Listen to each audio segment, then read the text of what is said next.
Welcome to the Social Sector Franchise video series.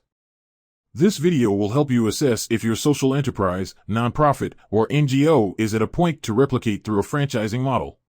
First, we'll address the best practices in commercial franchising, and then we'll offer some examples of how two social franchisors started out. Business viability. In commercial franchising, before attempting to expand, a business should, at a minimum, be profitable.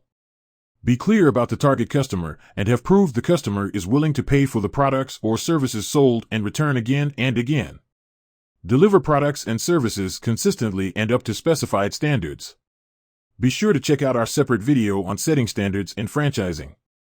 Countless commercial franchises such as restaurants, retail stores, health and beauty services, auto services, child care, elder care, and more have begun with these minimum demonstrations of their viability. In commercial franchising, a viable business then analyzes the practicality of replicating by expanding to at least one other location to build its replicability muscle. That means learning how to ensure the following is accomplished without the on-site supervision of the business owner. Conveying product and service standards to management. Monitoring that essential procedures are followed. Monitoring service or product quality. Additionally, by expanding to at least one other location, the owner can confirm there is sufficient demand for the product or service. Establish supply chain logistics that can support multiple locations.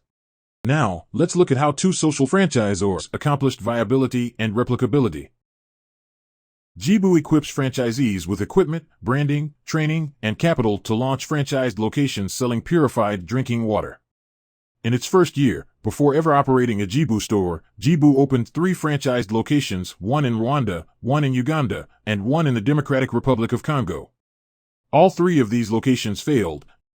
Jibu hadn't yet sufficiently tested and defined its operation to replicate through independently owned stores.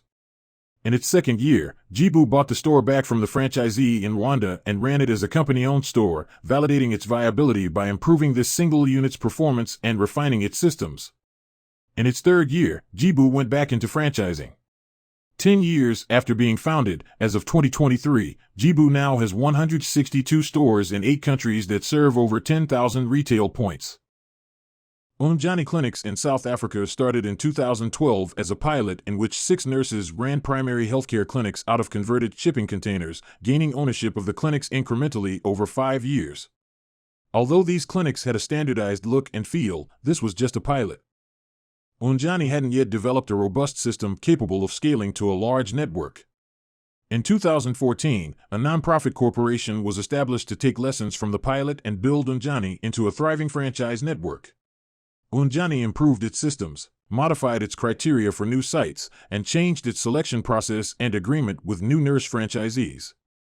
Each new nurse franchisee would now be granted full ownership of her clinic at the end of the 5th year, provided the clinic was succeeding financially and maintaining Unjani standards. Unjani has continued to improve its franchise system throughout the years, and as of 2023 has 150 clinics. Thank you for viewing this video. We encourage you to watch the other videos in the series. Please share this video with your network to build awareness about how social franchising can help successful social enterprises rapidly expand their footprints. Sincere thanks to those who have sponsored this video series.